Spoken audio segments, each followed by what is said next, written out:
안녕하세요. 생생법률쇼 진행을 맡은 김도희입니다. 법과 친해지는 제법 좋은 방법 생생법률쇼. 오늘도 크고 작은 법률 문제로 어려움을 겪고 있는 여러분을 위한 법률 상담은 물론이고요. 세상을 들썩이게 하는 이슈들을 법적으로 풀어보는 시사 법률 토크까지 준비되어 있습니다. 법률과 관련해 궁금한 내용이 있으신 분들은 상담 전화 02-557-8295번으로 연락을 주셔도 좋고요. 법률방송 홈페이지에 들어오신 후에 법률상담 게시판에 문의 남겨주시기 바랍니다. 그리고 화면 아래 하단으로 보이는 이메일로도 상담 문의를 받고 있습니다. 각 분야 전문 변호사가 무료로 성심성의껏 상담해 드리니까요. 많은 참여 바랍니다. 지금 이 방송은 유튜브를 통해서도 실시간으로 함께 방송되고 있습니다. 많은 시청 더불어 부탁드리겠고요. 유튜브를 통한 소통의 창구도 활짝 열어두겠습니다. 자, 그럼 오늘 도움 말씀 주실 변호사님 소개해드리겠습니다. 법무법인 LKB의 이유진 변호사 모셨습니다. 어서 오세요. 네, 안녕하세요. 이유진 변호사입니다. 오늘도 자세하고도 명쾌한 상담 해드릴 수 있도록 최선을 다하겠습니다. 네, 오늘도 억울하고 답답한 분들에게 명쾌한 상담, 유익한 상담 해주시길 기대해 보겠습니다. 자, 생생법률쇼. 그럼 오늘 어떤 사연들이 들어와 있는지 미리 한번 만나보시죠. 자격 없는 사람이 위원장이 됐어요. 피해자는 있는데 가해자는 없다? 욕설 일삼는 고객 고소해도 될까요? 파혼 후 결혼식장 위약금 누가 물어야 하나요? 네, 이렇게 다양한 분야의 상담이 접수가 됐습니다. 저희가 잠시 후에 변호사님과 함께 속 시원한 해결책 찾아보도록 할 텐데요. 시청자 여러분께서도 끝까지 궁금해하시면서 함께 해주시면 고맙겠습니다. 자, 생생법률쇼 시청자 여러분이 법과 친해지길 바라면서 법적인 상식을 유익하게 설명해드리는 시간이죠. 목요일은 생활 속 법률 상식에 대해서 알아보는 일상의 로 시간입니다. 자, 변호사님 오늘 함께 알아볼 법률 상식 어떤 건가요? 네, 지난 4월에 폐륜 가족에 대한 상속을 배제한 유류분 위헌 결정에 이어서 최근 헌법재판소의 친족 상돌의 헌법 불합치 결정이 큰 화제가 됐습니다. 네, 그래서 오늘은 71년 만에 역사 속으로 사라지게 된 친족 상돌회에 대해서 한번 자세히 알아보도록 하겠습니다. 네, 변호사님 우선 친족 상돌회의 개념부터 좀 짚어주시죠. 네, 친족 상돌회는 친족 간 재산 관련 범죄에 관한 특례를 뜻하는 것으로 형법 제328조 1항은 직계 혈족, 그러니까 부모, 자식이나 배우자, 동거 친족, 동거 가족 등 사이에서 벌어진 재산 범죄 중에 강도죄와 손괴죄를 제외한 모든 재산 범죄에서 형을 면제해야 한다고 정하고 있습니다. 절도와 공갈, 사기, 횡령 등 경우에 따라 피해가 큰 범죄도 부모나 자식이 했다면 처벌할 수가 없다라는 내용인데요. 일반인들에게는 생소할 수 있지만 고대 로마법의 연원을 둔 역사가 굉장히 오래된 제도입니다. 우리나라에서는 흔히 법은 문지방을 넘지 않는다라는 말로 표현되기도 합니다. 1953년 형법 제정 당시에 가까운 친족 사이에는 재산을 공동으로 관리하는 경우가 많았기 때문에 친족 간의 재산 범죄에 대해서는 국가의 개입을 최소화하자는 취지에서 도입이 됐습니다. 네, 하지만 시간이 흐르면서 전통적인 가족이 해체되고 경제생활의 형태도 크게 변하면서 이 조항이 시대착오적이라는 지적이 꾸준히 제기가 됐습니다. 네, 요즘에는 이제 1인 가구도 워낙 많이 늘어났고 또 핵가족화되면서 가족 간의 유대관계가 좀 줄어든 그런 시대적 변화를 좀 반영한 걸로 보이는데요. 그런데 이제 최근에 이런 친족상돌의 규정이 좀 사회적으로 문제가 있는 것 같다, 이렇게 주목을 받은 굵직한 사건들이 있었죠. 네, 친족 상돌회가 주목을 받은 것은 2021년 4월에 연예인 박수홍 씨가 횡령 혐의로 친형을 고소하는 사건이 일어나면서부터입니다. 검찰은 박 씨의 친형과 형수가 2011년부터 2021년까지 박 씨의 매니지먼트를 전담을 하면서 회사 돈 61억 7천만 원을 횡령했다고 기소를 했습니다.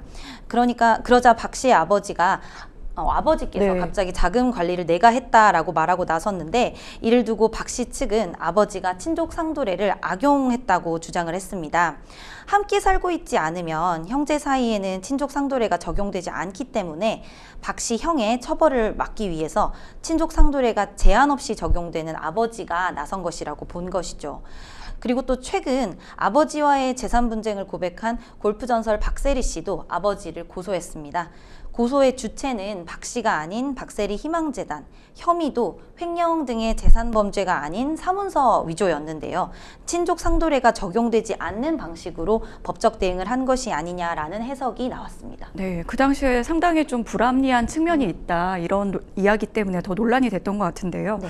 이번에는 친족 상도례 이 헌법 불합치 결정에 직접적인 배경이 된 그 사건들의 사실관계도 한번 살펴볼까요? 네, 이번에 헌법재판소가 심리한 사건은 총 4건입니다. 먼저 지적장애 3급 장애인인 청구인 A씨 사건이 있는데요. A씨는 아버지가 세상을 떠난 뒤에 작은아버지 부부와 함께 살았는데 이 작은아버지 부부는 A씨와 4년 동안 함께 살면서 A씨가 20년 동안 돼지 농장에서 일하며 받은 퇴직금과 상속재산 2억 3,600만 원을 가로챘습니다. 네, A씨는 장애인 지원기관과 함께 작은아버지 부부를 상대로 소송을 제기를 했습니다. 그런데 검찰은 A씨가 이들과 함께 살지 않았던 4개월 동안 빼앗긴 1,400여만 원만 피해를 인정하고 나머지 대부분의 금액에 대해서는 친족 상도례 때문에 불기소 처분을 내리게 됐는데요. 그러자 A씨가 이제 헌법소원 심판을 청구를 했습니다. 또 나머지 3건은 새아버지를 횡령 혐의로, 파킨슨병을 앓는 아버지를 대신해 아버지의 자녀들을 업무상 횡령 혐의로, 돌아가신 어머니의 예금을 횡령한 혐의로 동생과 동생의 배우자를 고소한 사건인데 이 사건 모두 친족 상도례를 이유로 불송치되거나 불기소 처분이 내려진 사건들입니다. 네, 그렇군요. 사실 이게 71년 만입니다. 이게 특히 이번 결정은 재판관 모두 이제 만장일치로 이 헌법 불합치 결정을 내렸다고 하는데요. 네. 구체적으로 어떤 이유 때문에 이런 결정을 내리게 된 건가요? 네, 그 현행 친족 상도례 조항이 이제 직계 혈족이나 배우자 등의 친족 관계만 있으면 일률적으로 형을 면제한다라는 점이 문제다라고 본 것인데요. 네. 네, 헌재는 넓은 범위의 친족 간 관계의 특성은 일반화하기 어려운데도 일률적으로 형을 면제하게 되면 경우에 따라서는 형사 피해자인 가족 구성원의 권리를 일방적으로 희생시키는 것이 돼서 본래 제도 취지와는 어긋난 결과를 초래할 우려가 있다고 본 것 같습니다. 네. 네, 또한 핵심적으로는 가족의 형태와 경제 활동의 양상이 변한 점을 짚었습니다.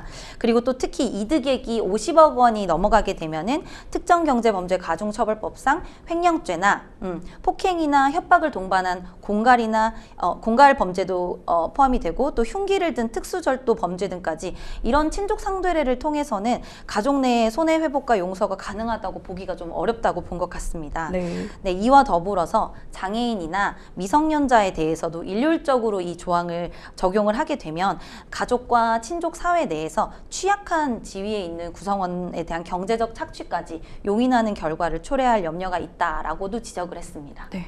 그러니까 이제 좀 그런 조건이라든지 아니면 이 범죄가 얼마나 중대한지를 좀 따져봐야 하는데 네. 이런 것들은 전혀 따져보지 않고 일률적으로 형을 면제하는 건 좀 불합리하다 이런 시각이 좀 담긴 것 같습니다. 여기에서 근데 이제 헌법재판소가 위헌이 아닌 헌법 불합치 결정을 내렸는데요. 네. 위헌과 헌법 불합치 어떤 차이가 있죠? 네, 위헌이라는 말은 위헌 결정은 말 그대로 헌법에 위반된다라는 뜻이잖아요. 네. 그래서 헌법에 위반되는 법률의 규정이기 때문에 위헌 결정을 하게 되면은 그 즉시 그 법의 효력이 없어지게 됩니다. 그런데 헌법 불합치라는 결정은 이 조항이 헌법에 위헌에 준하는 정도로 보이기는 하지만 다만 이제 국회가 어느 정도의 입법 재량이 있기 때문에 국회로 하여금 어느 정도 이제 기간을 두고 규정을 스스로 바꿔서 헌법에 반하지 않는 규정을 만들도록 하는 그런 제도가 헌법 불합치 결정이라고 보시면 됩니다. 그래서 이번에는 이 친족 상도례 규정에 대해서 헌법 불합치 결정이 내려졌기 때문에 헌법재판소는 친족 상도례를 어떻게 고칠지는 이제 앞으로 국회가 입법자가 충분히 사회적 합의를 거쳐서 방안을 강구할 필요가 있다라고 보고 우선은 일단은 적용 자체는 중지가 됐고 내년 그러니까 2025년 12월 31일까지 국회가 헌법 원칙에 맞도록 법을 고쳐야 한다라고 결정을 한 것입니다. 네, 그러니까 당장 없애면은 좀 사회적으로 혼란이 있을 네. 수 있어서 일단은 적용을 중지하고 지금 내년 12월 31일까지 좀 사회적인 합의를 거쳐서 입법을 새로 해라 이렇게 좀 결정을 한 것 같습니다. 네. 이 위헌 소송을 제기한 청구인들은 이 같은 헌법재판소의 결정에 어떤 반응을 보였나요? 네, 아까 말씀드렸던 그 지적장애인 A씨 사건을 대리하셨던 그 임복규 변호사님께서는 법 제정 당시와는 생활 형태가 많이 달라진 상황에서 친족 상도례를 그대로 적용을 하게 되면은 개인의 행복 추구권과 재산권이 심하게 침해받을 수 있다라는 이런 그 대리인의 지적을 헌법재판소가 받아들인 것이라고 보았다고 하셨고요. 네. 또 특히 장애인은 스스로 인격을 구현하기 어려운 경우가 많은데 친족 상도례를 적용하게 되면 너무나 가혹한 결과를 낳게 된다라고 말을 했습니다. 그리고 또 이번 사건의 청구인은 아니지만, 이 헌법재판의 청구인은 아니지만 방송인 박수홍 씨, 네. 법률 대리인 노종원 변호사는 또 친족 상도례 규정으로 피해를 구제받지 못했던 이들이 고소를 할 수 있는 길이 이제 드디어 열렸다라고 보시면서 박 씨 사건의 경우에는 헌법 불합치 결정의 직접적인 적용을 받기는 어렵죠. 이 이전에 네. 이제 발생한 일이어서. 네네. 그렇긴 하지만 이제 현재 2심 재판이 진행이 되고 있으니까 양형에 참작할 만한 사유로 기대해 볼 만한 결정이다라고 봤습니다. 그러면서 이제 그동안 법원은 친족 간의 범죄가 가벌성이 떨어진다고 보긴 봤지만 이제는 특별한 사정이 없다면 가족 간의 재산 범죄에 형을 감경하는 일은 어려워질 것이라고도 예상한다라고 말씀을 하셨습니다. 네, 그렇군요. 이제 친족 사이에도 이제 재산 범죄가 이제 그 71년 만에 처벌이 가능해졌습니다. 더 이상 가족이란 이유로 이렇게 법을 좀 악용하는 사례는 없어져야 하지 않을까라는 생각이 듭니다. 자, 지금까지 생활 속 법률 상식에 대해서 알려드리는 일상의로 함께했습니다. 여러분은 생생법률쇼와 함께하고 계십니다. 어렵고 복잡한 법률 문제로 고민하고 계신가요? 그렇다면 생생법률쇼가 도와드리겠습니다. 생생법률쇼에선 민사, 형사, 가사 등 각 분야 전문 변호사들이 매년 800여 건의 법률 문제를 속 시원하게 해결해드리고 있는데요. 그럼 무료로 법률 상담을 받을 수 있는 3가지 방법, 지금부터 소개합니다.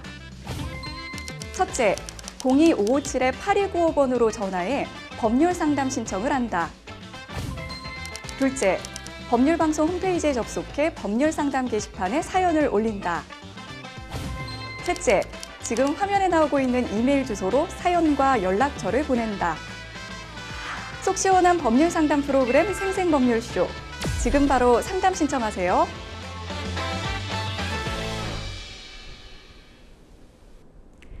지금부터는 생생법률쇼가 자랑하는 성심성의 무료 법률 상담 시작해 보겠습니다. 자, 전화 상담 연결돼 있는데요. 받아보겠습니다. 안녕하세요. 여보세요? 아, 네, 잘 들리시나요? 네, 잘 안 들리는데 조금 크게 했으면 좋겠는데. 아, 네. 혹시 어떤 점이 궁금해서 연락 주셨을까요? 예, 저희는 공공을 시행사에서 공공재개발하는 영세구역입니다. 아, 네. 근데 노동법 47조에 의해서요, 네. 영세구역 지정 후에 주민 모임을 구성해야 하는데 네. 위원장을 포함해서 5명 이상 25 이하로 구성해야 되는데 위원장 악역 문제 때문에 전화드렸습니다. 아, 네. 그 조금 더 자세하게 좀 이야기를 해주실 수 있을까요? 지금 저도 좀 소리가 약간 네. 약하게 들리는데, 지금 그 상태보다 조금 더 목소리를 올리시거나 아니면 좀 주변에 말씀을 조금 더 가까이 해주실 수 있으실까요? 예. 네. 소리가 멀리 네네. 들리는 것 지금 같습니다. 좀 거리감이 좀 네. 있게 느껴지거든요. 전화 상태가. 그러면 네네. 여보세요? 네네. 여보세요? 네네. 말씀. 제가 좀 소리가 좀 안 들리네요. 아, 그런가요? 네. 일단 지금 재개발 관련해서 지금 그 위원장 선출 관련된 문제가 있다고 이야기를 해주신 거죠? 예. 아, 네. 그 조금 더 자세하게 좀 설명을 구체적으로 해주실 수 있을까요? 예, 아까 지금 말씀드린 대로요. 네, 공공재개발을 하는데요. 네, 운영위원장을 선출하는데 네. 자격 문제 때문에 네, 도정법 41조를 적용되는 줄 알고요. 네, 그걸 이야기했더니 네. 공공재개발은 도정법 41조가 적용이 안 된다고 이야기를 하거든요. 아, 네. 네. 그래서 서울시 공공부 공공 제2024 15 공고문에 보면요. 네. 조정법 41조로 그대로 응용해서 이원 선출 자격을 공고를 했어요. 네네. 구청에서요. 네. 그런데 우리가 가서 그걸 위원장 되시는 분이 네. 이렇게 하면 자격이 안 되지 않느냐. 아, 네네. 그래서 위원장이 지금 그 등기부 등본한 날이요. 네. 원래는 김공공이라는 사람 앞으로 소유가 돼 있었는데요. 연립주택이요. 네. 44.57평을 제곱평방미터를 갖고 있는데 한 13평 되죠. 네. 10분의 1을 증여를 받았어요. 아, 네. 그 날짜가 2020년 10월 20일이에요. 네. 2020년 10월 20일이요. 네. 그래서 부정법에 의하면 공공 지분을 갖고 있는 사람이 2인 이상일 때나 지분이 많은 사람이 위원장을 나온다고 돼 있고요. 네. 그 다음에 5년 이상 소유를 한 자, 네. 소유를 한다. 그리고 3년 이상 소유를 하고 1년 이상 거기서 거주를 한 자가 자격이 있다고 했는데 네. 그 자격이 하나도 맞질 않아요. 아, 네. 네, 그래서 그 41조가 거기에 해당되는가 물어보고요. 네. 그리고 권리 산정일이라고 있잖아요. 네. 네. 권리 산정일이 우리가 2000년 9월 21일로 돼 있어요. 네. 근데 이 원장이 등기한 날은 2020년 10월 20일이기 때문에요. 그 날짜가 안 맞잖아요. 네. 그것도 좀 자세히 알고 싶고 해서 전화드렸습니다. 아, 네. 지금 이제 공공재개발 관련해서 이제 운영위원장 선출에 조금 문제가 있다고 지금 인식을 하고 계시고 좀 방법을 좀 강구 중이신 것 같습니다. 예. 네, 옆에 이제 저희가 그 사연을 이유진 변호사님과 함께 들었는데요. 이제 좀 이야기 더 나누면서 상담 받아보도록 하겠습니다. 예. 네, 안녕하세요. 예, 안녕하십니까? 네, 사연은 잘 들었고요. 지금 예. 공공재개발 구역으로 지정된 그 성북구 장위동 맞으신가요? 예. 네. 이게 지금 공공재개발이라는 부분에 대해서도 지금 좀 상담자분께서는 명확하게 알고 계신 부분이신 거죠? 공공재개발이 어떻게 진행되는 것인지. 그 자세히는 잘 모르죠. 네, 이게 공공재개발에 대해서 조금 설명을 드려야 될 것 같은데 예. 이제 공공재개발이라는 거는 민간 재개발에 반대되는 것이라고 보시면 되는데요. 이제 민간 재개발에 반대요? 네, 그렇죠. 예. 그래서 원래는 민간 재개발과는 다르게 이제 LH 아시죠? 주택공사 그리고 지방도시공사 요런 그 기관들이 공공 시행자가 돼서 이제 뭐 임대주택의 확대나 이런 공공성 요건 같은 것들을 이렇게 준수를 하는데 특혜가 이제 용적률을 완화를 해준다든지 이런 공적 특례를 제공을 받아서 이제 어떤 노후된 주거 환경을 개선을 해주고 주택 공급을 해주는 그런 것들을 공공 재개발이라고 보시면 되는데요. 그러니까 이제 이 공공 재개발로 진행을 하게 되면 조금 절차상에 단축되는 효과들이 있어요. 절차상 건너뛰는 부분들이 많아가지고 이제 조합을 설립하지 않아도 되는 것도 굉장히 큰 부분이고 사업 기간이 이제 많이 단축이 되는 부분인데 지금 제가 상담자분의 사연을 들어보니까 지금 주민대표회의를 구성하신 거죠. 그렇죠. 주민대표회의에 그 위원장을 선출을 했는데 그 자격이 지금 요건이 맞느냐가 지금 궁금하신 부분인 것 같은데 네, 이 내용이 맞으신 거죠? 네, 그래서 이제 그 공공 재개발이든 민간 재개발이든 절차를 조금 보시면은 뭐 그 처음에 뭐 정비계획 기본계획 같은 것들이 수립이 되고 정비구역이 지정이 되고 일반 민간 재개발 같은 경우에는 이 정비구역이 지정되고 난 이후에 추진위원회가 설립이 되고 또 그쵸 조합 설립 인가가 되고 그 다음에 뭐 시공사가 선정이 되고 사업 시행 인가를 받고 뭐 조합원들이 분양을 신청하고 이런 식으로 진행이 되는데 근데 이 공공 재개발의 경우에는 조합을 설립하지 않아도 되거든요. 네, 그래서 뭐 정비구역 지정되고 나고 지금 딱 단계가 정비구역 지정 이후에 주민대표회의를 구성하시고 시행자 지정하고 요 단계인 것 같아요. 저기 승인까지 났어요. 네, 그쵸. 예, 예. 4월 29일 날 승인이 났어요. 아, 그쵸. 요렇게 네. 된 상태인 것 같은데, 예, 예. 지금 선생님께서 말씀하시는 게 도시정비법 41조 1항에는 이 41조 1항이 어떤 내용이냐면은 조합의 임원에 관한 규정이잖아요. 예, 예. 네, 그래서 이 조합의 이제 조합원으로서 어떤 이 임원이나 조합원 자격이나 이런 것들을 규정을 하고 있기 때문에 예. 주민대표회의라는 것은 이 41조가 적용이 되지 않을 수도 있다고 본 그 담당자, 지금 가서 구청이나 가셔가지고 지금 얘기를 해보신 것 같은데 이 말이 맞을 수는 있어요. 왜냐하면 네. 이건 조합에 관한 규정이기 때문에 선생님께도 아시겠지만 공공개발에 관한 명시적인 법률은 아직까지 제정이 안 되어 있잖아요. 예, 그냥 이제 도시정비법 기존의 그 도시 및 그 도시정비법에 관한 도시 및 주거환경정비법 규정을 이렇게 이용해서 써야만 하는 상황인 거는 맞는데 이게 지금 주민대표회의의 위원장과 조합의 어떤 그런 자격을 같이 볼 수 있느냐를 생각을 해보면 이 41조의 1항이 적용이 된다고 보기는 어려울 것 같아요. 예. 예. 근데 제가 음. 저 알기로는 그 도시정비법 제2조 보면 정의라고 있잖아요. 네네. 거기는 정비구역, 정비사업에는 다 해당된다고 그렇게 알고 있거든요. 네, 그렇긴 한데 41조가 그리고요. 네. 41조 그 1항 그 1호를 보면요. 네.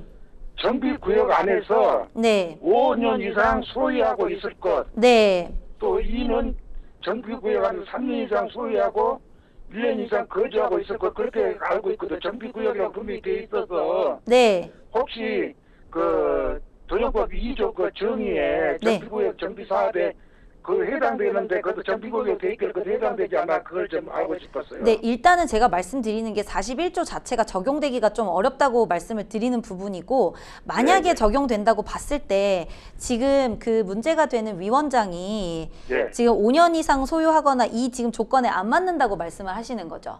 예, 예. 이 왜 지금 5년 이상 소유하거나 정비구역에서 1년 동안 거주한 요건을 충족을 못 시키나요? 아 저기 저 등기부 등본한 거를요. 네. 원래는 김공공이라는 사람 소유 그 연립주택이에요. 네. 그 평수가 43.57 제곱평방미터거든요. 네. 일부만 지금 소유하고 있다는 말씀이신 거잖아요. 근데 그 중에요. 네. 2000년 10월 20일 날이요. 네. 지분 10분의 1을 증여를 받았어요. 네. 이원장이라는 사람이. 네. 그러면 5년이 안 되지 않습니까? 2020년요? 3년 동안 네. 거주도 안 했고요. 네. 그래서 안 되지 않나 그렇게 생각이 들어서 그런 거예요. 네. 근데 이제 제가 생각할 때는 이게 어쨌든 조합에 관련된 거기 때문에 나중에 이게 네. 지금 그 사업 시행 인가 받고 뒤에 뭐 그 나중에 추후에 조합 설립이 이루어지게 되면 그때의 조합의 조합장이나 뭐 감사나 뭐 이런 부분이 안 되는 거는 맞을 수는 있는데 그때의 조건을 충족하지 않으면 안 되는 거는 맞는데 이게 지금 주민대표회의 단계에서 위원장이 되냐 안 되냐는 요 41조가 적용이 안 될 수 있다는 말씀을 드리는 거고요. 네. 네, 그런 말씀인 거고 그 다음에 그런데요. 네네. 저 구청에서요, 성북구청에서요. 네. 발행한 저기 그 공고에 발행한 그 운영 규정이 있거든요. 네. 거기 보면요, 그 운영 규정을 저 구청에서 해준 대로 하면은 네. 저 검토를 별도 검토 없이 네. 그냥 그대로 그냥 생략해서 한다고 했거든요. 다시 한번 말씀해 주시겠어요? 성북구청에서요. 네. 네. 저 운영 규정을 만들어서요. 네. 공고를 했어요. 네.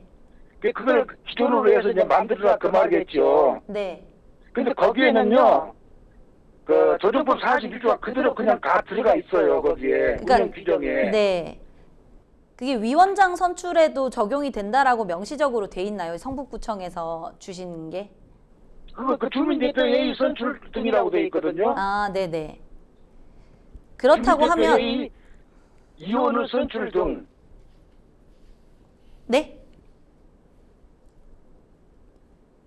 일단 성북구청 의무규정 공고를 지금 말씀을 하셨고 네. 네, 거기에서 지금 주민대표 위원장 회의에서 구성된 위원장도 마찬가지라고 거기 표시가 되어 있는 건가요? 아니, 마찬가지로 되는 그 운영 규정이요. 네, 주민대표 회의 구성에 되어 있는데요. 네, 12조에 주민대표 회의, 주민대표 위원의 선출 등이라고 되어 있고 제목이요. 네.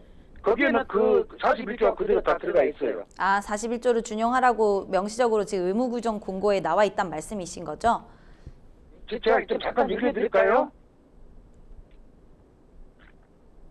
다시 네네. 네, 네. 일단은 그렇다고 하면 이 조합 네. 이 어쨌든 성북구청에서 내린 공고에 따르면은 지금 요 각호 1호, 2호, 3호, 1호, 2호 요 부분이 지금 적용이 되냐라는 말씀이신 것 같은데 일단은 그 일부 지분을 2020년에 이 증여를 받았다는 말씀이신 거잖아요. 그 위원장이라는 사람이. 그러면은 이 중에 그 하나를 충족을 못 시키게 되면 자격이 없다라고 주장을 하시는 부분은 타당할 수도 있을 거는 같아요.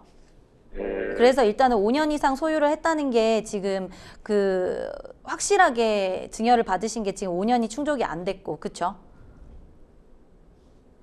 예. 네. 그래서 우리가 이거 자격이 안 된다고 이의를 제기했더니요. 네. 성북구청에서 답변이 온 게 뭐라고 하는 건요. 네. 주민대표 회의를 구성하려는 추진 주체가 스스로 지역 여건 및 상황에 맞게 운영 규정을 제정할 수 있음을 알려드립니다. 그렇게 네. 했거든요. 네. 그리고 우리 구에서 제시한 운영 규정안 제12조 경우에도 도시 및 주거 환경 정비법 41조 조합 임원 제1항의 규정을 주민대표 회의 구성에 적용할 것을 강제할 수 없음을 알려준다 이렇게 했어요. 강제할 수 있다? 네. 강제할 수 없다고요. 없다. 없다고, 네네네. 네. 예. 그래서 이번에 저기 주민대표 회의를 구성을 했는데요. 네. 새로운 운영 규정을 만들었어요. 그게 수정을 해갖고 네. 거기에 보면요 주민대표 회의 선출 등이라고 해서 했는데 그 공유로 돼 있을 때 지분이 많은 사람이 이윤용 나온다는 그 제목을 빼불고요. 네. 그걸 아예 빼버렸어요. 수정에. 그리고 정비구에서 거주하고 있는 자로서 선임일 직전 3년 동안 정비구에서 1년 이상 거주할 것, 이 비선출일 현재 사업 시행구역 안에서 3년 이상 토지 또는 거점으로 소유한 자라고 되어 있는데 여기는 5년으로 된 거를 3년으로 고쳐버렸어요. 아, 네. 그래갖고 운영규정을 만들라고 1개월로 해서 지금 승인이 났는데요. 네. 이게 보니까는 1번이나 2번이나 똑같을 것 같아요. 정비구에 안에서 거주하고 있는 자로서 선임일 직전 3년 동안 정비구에서 1년 이상 거주할 것이나 정비구에 안에서 3년 이상 토지점 소유자를 소유한 자나 똑같은 말 아니에요, 이게? 3년 동안만 소유하면 이 당은 필요가 없는 것 같은데 이렇게 하고 통과를 됐거든요. 지금 5년으로 3년으로 고쳐갖고. 네.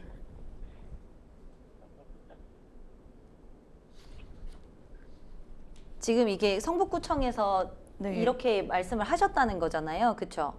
네, 예. 네. 근데 이제 어쨌든 뭐 준용이나 이런 것도 지금 다 재량으로 지금 판단을 하신 것 같아가지고 이 부분 자체를 제 조언은 지금 이게 적용되냐 안 되냐 이런 거를 따지는 것도 그 중요한데 뭐 지금 선출하셨을 때는 이 위원장을 선출하셨을 때는 지금 총 주민대표회의 구성원이 몇 명이시죠? 13명으로 돼 있어요. 13명이고 선출할 때는 25명까지로 돼 있는데요. 네네네. 그러니까 13명만 지금 그 위원장 선출을 몇 명이 동의하셔가지고 하신 거예요?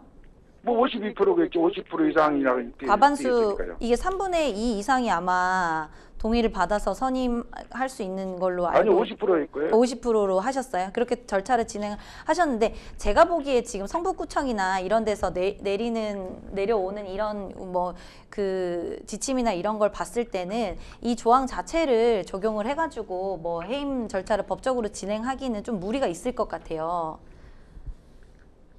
아, 지금- 그럴게요. 네. 그러면요.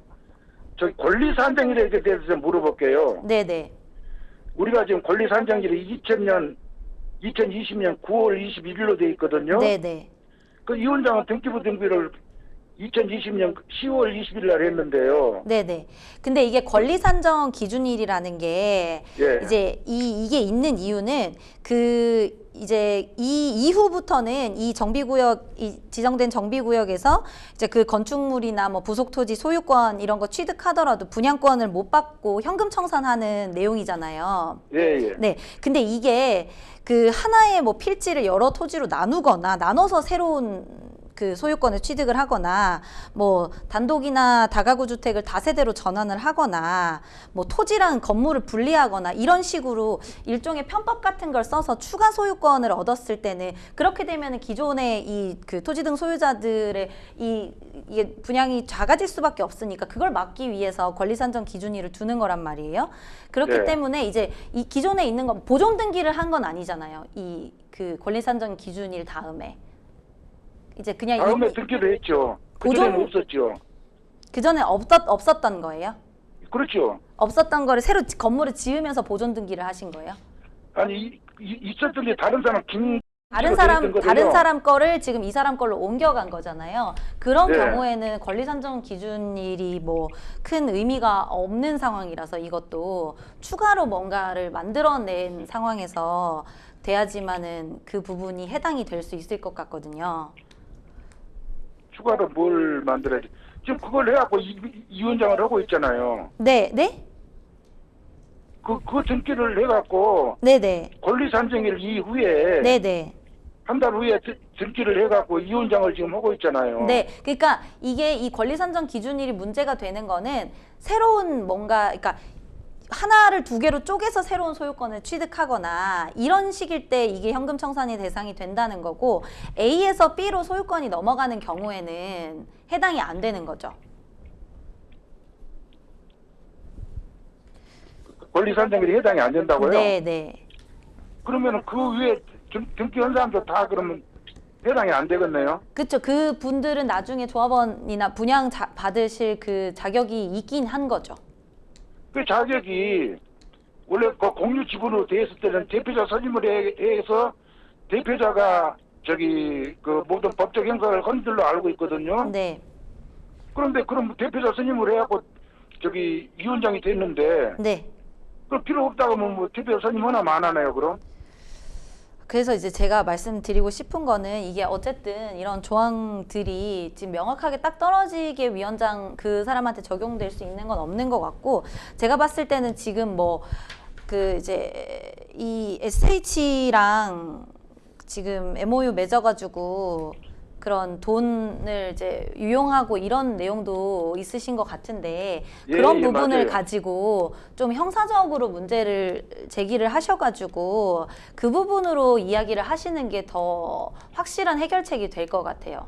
사실 MOU를 예. 통해 가지고 SH랑 그런 문제가 있었다고 하면 그게 법적으로 업무상 횡령이 될 수도 있는 부분이고 형사적인 부분을 제기를 하셔가지고 이 부분에 대한 이 위원장의 자격에 문제가 있다는 점을 지적을 하셔서 다시 주민대표 회의를 통해서 뭐 절차적으로 해임 절차를 진행하시거나 그렇게 하실 수 있는 방법이 있을 것 같습니다. 예. 예, 알겠습니다. 네. 네, 오늘 상담 여기까지 진행하도록 하겠습니다. 전화 주셔서 고맙습니다. 예, 예. 네. 자, 오늘 알려드린 좀 법률적 조언을 바탕으로 좀 잘 네. 대처하셨으면 좋겠다는 좀 생각이 듭니다. 여러분은 지금 생생법률쇼와 함께하고 계십니다. 어렵고 복잡한 법률 문제로 고민하고 계신가요? 그렇다면 생생법률쇼가 도와드리겠습니다. 생생법률쇼에선 민사, 형사, 가사 등 각 분야 전문 변호사들이 매년 800여 건의 법률 문제를 속 시원하게 해결해드리고 있는데요. 그럼 무료로 법률 상담을 받을 수 있는 3가지 방법, 지금부터 소개합니다. 첫째, 02-557-8295번으로 전화해 법률 상담 신청을 한다. 둘째, 법률방송 홈페이지에 접속해 법률 상담 게시판에 사연을 올린다. 셋째, 지금 화면에 나오고 있는 이메일 주소로 사연과 연락처를 보낸다. 속 시원한 법률 상담 프로그램 생생법률쇼. 지금 바로 상담 신청하세요.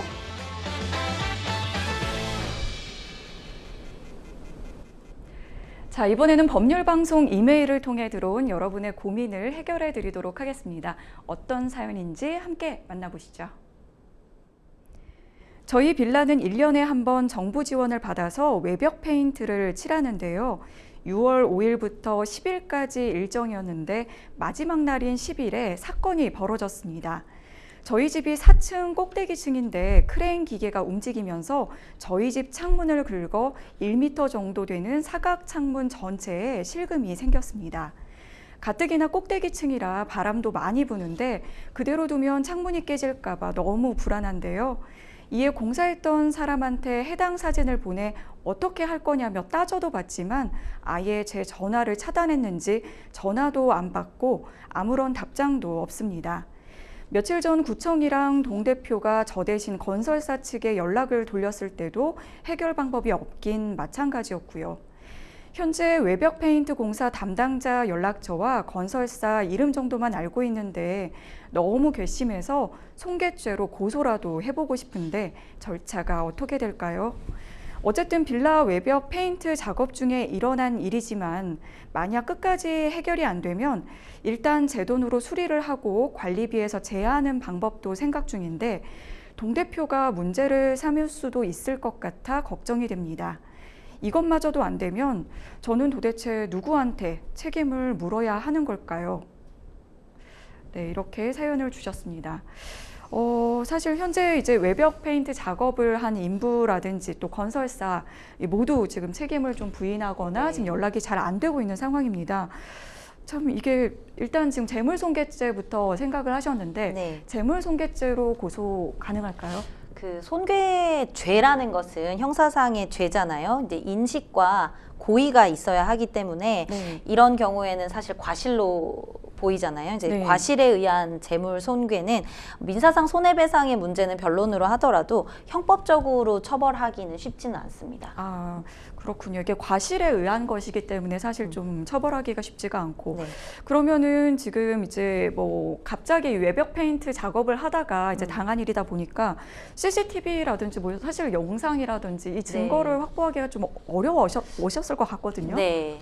CCTV가 만약에 있으면 CCTV를 통해서 결국 뭐 크레인 기계 작업 중에 창문에 손상이 발생했다라는 점을 입증해야 할 텐데 앞서 말씀드린 것처럼 인식이나 뭐 고의도 입증하기 어려울 뿐만 아니라 CCTV가 없으면은 이 인과관계 자체도 입증하기가 어려워서 형사 고소를 진행하는 것은 크게 실익이 있어 보이지는 않습니다. 네, 그러면은 또 다른 방법을 좀 생각을 해봐야 될 텐데 이게 이제 1년마다 정부 지원으로 외벽 페인트 작업을 해온 거니까 이 해당 건설사한테 이 외벽 페인트 작업을 맡긴 좀 구청 측에다가 좀 책임을 물을 수도 있을까요?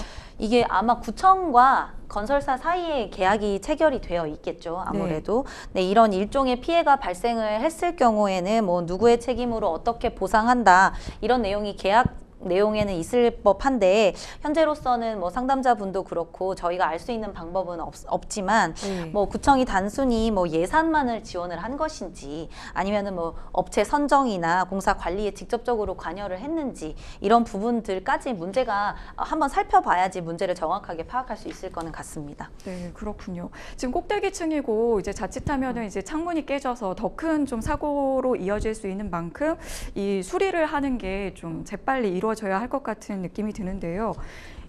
지금 상담자님께서는 그 수리비를 네. 관리비에서 좀 제하고 줄까 이런 생각을 하시는 것 같아요. 네. 이건 가능할까요? 제 생각에도 일단은 창문이 지금 깨질 위험이 있으니까 더 큰 피해가 발생할 수도 있잖아요. 그래서 네. 얼른 먼저 수리를 하시는 게 좋을 것 같고요. 네. 이 제가 보기에는 외벽 페인트 작업이라는 거는 결국 공용 부분에 대한 작업이잖아요. 네. 그래서 이 작업을 공용 부분에 대한 작업을 하다가 그 상담자분의 재물에 손괴가 발생을 한 것이니까 뭐 이런 부분들을 지금 뭐 동대표나 이런 주민 뭐 대표 기관이 있다면 협의를 통해서 공용 관리비나 네. 뭐 장기 수선 충당금 이런 부분들이 있잖아요. 거기서 공제하는 방법을 한번 생각해 볼 수는 있을 것 같습니다. 네, 그렇군요. 이게 보통 이제 외벽 페인트 작업을 하다가 이제 인부들의 어떤 과실로 창문이 깨지거나 또 이제 페인트가 묻는 등 이런 주민들이 좀 민원을 제기하면 보통은 이제 관리사무소에다 연락을 많이 하는데요. 네. 관리사무소 측에서 뭔가 뭐 해줄 수 있는 부분이 또 있을까요? 이런 업체의 과실로 사고가 발생을 했기 때문에 뭐 네. 기본적으로는 원래는 업체가 책임을 지는 것이 맞지만 네. 뭐 예를 들어서 관리사무소가 이런 주민들의 대표로서 적절하게 이런 그 업체 공사 행위를 관리 감독하지 않아서 손해가 발생을 했다라고 하면 뭐 일부 책임을 지라고 좀 주장을 해볼 수도 있을 것 같고요. 또 아마 관리사무소에는 이런 사안들을 대비를 해서 보험 같은 것에 가입이 되어 네. 있을 수도 있을 것 같아요. 그래서 가입한 보험에서 보상이 가능한지도 한번 확인을 해보시는 게 좋을 것 같고, 제 생각에는 이제 관리사무소에 문제를 좀 공식적으로 제기를 하고, 왜냐하면 지금 개인적으로 대응을 하니까 연락도 안 받는 네, 상황이고 네. 그렇다 보니까 뭐 이제 관리사무소에서 문제를 좀 공식적으로 제기를 하고 구청과 협의를 하는 주체가 될 필요도 있을 것 같고요.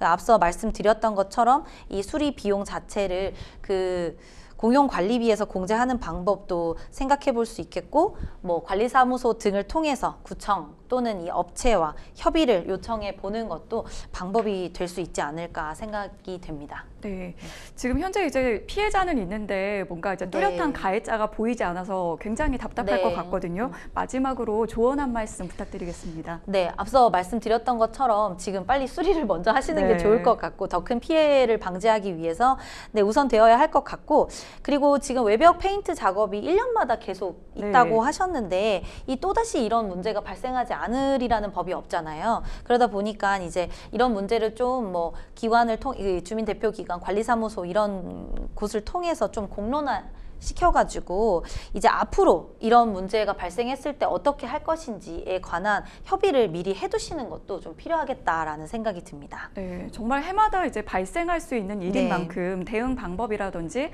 규정을 이렇게 자체적으로 마련해 두는 것도 좋을 것 같다는 네. 생각이 듭니다. 자, 저희는 계속해서 법률방송 이메일을 통해 들어온 다음 사연 만나보도록 하겠습니다. 보험 설계사입니다. 나름 오래 근무했고 실적도 좋아서 제 일에 자부심이 큽니다. 고객들과도 좋은 관계를 유지하고 있는데요. 최근 고객 한 명 때문에 너무 힘듭니다. 교통사고와 관련해 보험금을 청구했는데 심사에서 탈락해 보험금을 못 받았거든요. 그 때문인지 툭하면 저에게 전화를 해서 화를 냅니다.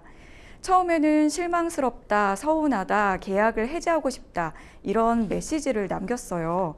안타까운 마음에 저도 달래드렸는데 지금 2달 넘게 비슷한 문자와 전화를 합니다. 전화통화 중에 화가 나서 그랬는지 욕설을 한 적도 여러 번 있고요. 심사와 관련돼서 이상한 점이 있다면 본사와 문의하시라고 해도 막무가내로 저에게만 연락을 합니다. 한 번은 술에 취해서 전화를 해서 제가 보험 설계를 이상하게 해줘서 그런다며 격앙된 목소리로 얘기를 하더라고요. 집으로 찾아가겠다, 퇴근길 조심해라 이런 협박까지 하고 있어서 너무 무섭습니다. 이 고객과 통화를 하느라 다른 고객과의 계약을 놓친 적도 여러 번입니다. 결국 고소까지 생각을 하고 있는데요. 이런 경우에도 고소가 가능할지, 고소를 한다면 제가 어떻게 준비를 해야 할지 궁금합니다. 네, 이렇게 사연을 주셨는데요. 네. 사실 뭐 보험금이 지급되지 않아서 속상한 네. 마음은 뭐 이해할 수 있겠지만 그렇다고 지금 설계사 분에게 전화로 지금 화를 내거나 욕설을 네. 하고 있습니다. 어떻게 보셨나요? 2달 넘게 지금 이런 일을 네. 겪고 계신다고 하니까 뭐 감정적으로 속상하고 힘드신 것도 물론이고 이제는 너무 무서우실 것 같아요. 네네네. 공포심까지 느끼실 것 같고, 사안만 두고 봤을 때는 충분히 고소까지 가능한 상황으로 보입니다. 그러면 일단 어떤 혐의 행위부터 생각해 볼 수 있을까요? 일단은 뭐 욕설을 하는 행위, 네. 이런 행위는 기본적으로 모욕죄로 처벌을 받게 되는데, 네. 근데 이제 모욕이라는 것이 타인의 명예를 훼손하거나 인격을 뭐 무시하는 발언이나 행동을 통해서 타인에게 모욕감을 주는 행위인데, 사실 욕설을 했지만 이 경우에는 전화 통화로 1대1로 한 것이라서 사실은 모욕죄로는 처벌받기는 조금 어렵고요. 아, 네. 어쨌든 이제 그 공연성이 좀 없어서 네. 그런 측면이 있는 걸까요? 그렇죠. 다른 사람이 같이 저를 욕하는 거를 들어줘야지만 네. 그것을 이제 공연성이 있다고 보아서 처벌을 할 수 있게 되는 상황이기 때문에 네. 이렇게 1대1로 욕설을 들었다고 하면 사실 모욕죄로 처벌을 받기는 조금 어렵고, 지금 뭐 집으로 찾아가겠다, 퇴근길 조심해라 이런 네. 말을 했기 때문에 가장 쉽게 협박죄를 떠올릴 수 있을 것 같습니다. 그러니까 이게 해악의 고지라고 해서 어떤 공포심을 주는 말을 하면은 협박죄가 성립을 하게 되는데, 사실 이게 실제로 공포심을 느낄 정도로 구체적으로 현실 가능성이 있어야 하는데, 이 사안의 경우에는 이렇게 전화를 하면서 집으로 찾아가겠다, 네. 뭐 이렇게 하면 실제로 상담자분께서 극도로 공포심을 느낄 수 있기 때문에 네. 협박죄 성립이 가능할 것 같고, 또 한 가지 이제 생소하실 수도 있지만은 정보통신망 이용 촉진 및 정보보호 등에 관한 법률, 이제 저희는 줄여서 정통망법이라고 부르는데요. 이 법에 불안감 조성죄라는 게 있습니다. 네네. 그래서 이 정통망법 70조에는 공포심이나 불안감을 유발하는 부호, 문언, 음향, 화상 또는 영상을 반복적으로 상대방에게 도달하게 하면 이 1년 이하의 징역 또는 1천만 원 이하의 벌금에 처하도록 되어 있는데요. 이 법이 적용될 수도 있을 것 같습니다. 네, 그렇군요.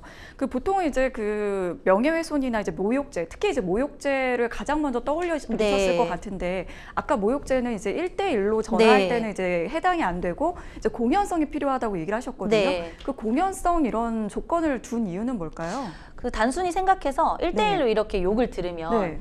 피해라고 하면 그냥 기분이 나쁜 것이잖아요, 사실. 네. 근데 쉽게 생각해서 상대방 기분을 나쁘게 했다, 이걸로 처벌할 수 있을까? 이거는 쉽진 않아요, 형사적으로 네. 처벌하는 것은. 그런데 만약에 다른 사람들이 있는 곳에서 뭐 저에 대해서 허위 사실을 막 네. 이야기를 한다든지, 아니면 저를 막 뭐라 그 욕을 하면, 이렇게 저를 비난하는 욕설을 하면 그것을 이제 다른 사람이 듣게 되면 저라는 사람의 어떤 개인적인 명예나 사회적인 평가가 실추될 수가 있겠죠. 이렇게 네. 저하된다고 하죠. 그러면은 이런 경우에는 이 상황을 피해라고 보기 때문에 처벌을 할 수가 있게 되는 것이고, 그렇기 때문에 공연성이라는 요건이 필요하게 된 것입니다. 네, 그러면 일단 아까 얘기해 주신 것 중에는 뭐 협박죄, 그리고 정통망법상 불안감 조성죄 네. 이런 것들을 적용을 할 수 있을 것 같고요. 네. 지금 이제 고소를 생각하고 계신데, 증거들이 이제 뭐 전화 녹취라든지 뭐 문자 메시지를 네. 캡처한 내용 이런 것들이 좀 증거가 될 수 있는 것 같은데, 네. 뭐 이런 증거들 외에도 또 뭐 어떤 것들을 더 마련하면 좋을까요? 네, 이 전화 녹취, 문자 메시지 네. 이걸로도 충분은 하겠지만, 네. 아까 말씀드렸던 정통망법의 불안감 조성죄는 굉장히 반복적일 것을 요구를 하고 있거든요. 아, 네. 네, 그래서 뭐 불안감 조성죄가 성립되기를 원하신다라고 하신다면은 그 반복적으로 통화를 해온 그 내역들 자체를 좀 캡처를 해두시는 아, 것도 네. 도움이 되지 않을까 생각이 됩니다. 아, 반복성을 좀 이렇게 네. 입증할 수 있는 그런 네. 자료들이 있으면 좋고, 이제 많은 분들이 이제 보통 이 녹취를 할 때 이게 네. 혹시 증거로서 좀 효력이 있을까, 아니면 네. 불법일까 이런 고민을 좀 많이 하시거든요. 네, 이 부분 많이들 궁금해하시고 또 헷갈리시는 부분인 네. 것 같은데, 아이폰은 녹음이 안 되지만 갤럭시는 그 휴대폰은 자동으로 네네. 녹음이 되는 기능이 있잖아요. 만약에 이렇게 전화 통화를 녹음을 하는 것이 불법이라면 갤럭시의 통화 녹음 기능 자체가 없겠죠. 그 녹음에 대해서는 통신비밀보호법이라는 법이 규정을 하고 있는데, 이 법은 타인 간의 대화, 그러니까 본인이 없는 자리에서 다른 사람들의 대화를 녹음하는 것을 금지하고 있습니다. 쉽게 생각해서 도청 같은 것을 생각하시면 네. 되는데요. 이제 도청 같은 것들은 내가 없는 자리에 다른 사람이 뭐라고 이야기를 하는지 듣기 위해서 설치를 해놓은 것이니까, 이런 경우에는 녹음이 금지되고 있고, 이런 경우에는 굉장히 크게 처벌을 받을 수도 있습니다, 이 법 위반으로. 근데 본인이 대화 당사자로서 대화에 참여하고 있는 상황이라면 녹음을 하는 것은 문제가 없고, 그러니까 전화 녹음을 하는 것도 법적으로는 상대방 동의를 구하지 않더라도 전혀 문제가 없습니다. 네. 이제 뭐 사실 이제 그 고객의 입장을 많이 배려해 주신 것 같은데 이제는 직접적으로 좀 부당한 그런 침해에 대해서는 고소를 좀 진행하시는 게 네. 현실적으로 좀 도움이 되지 않을까 그런 네. 생각이 듭니다. 네.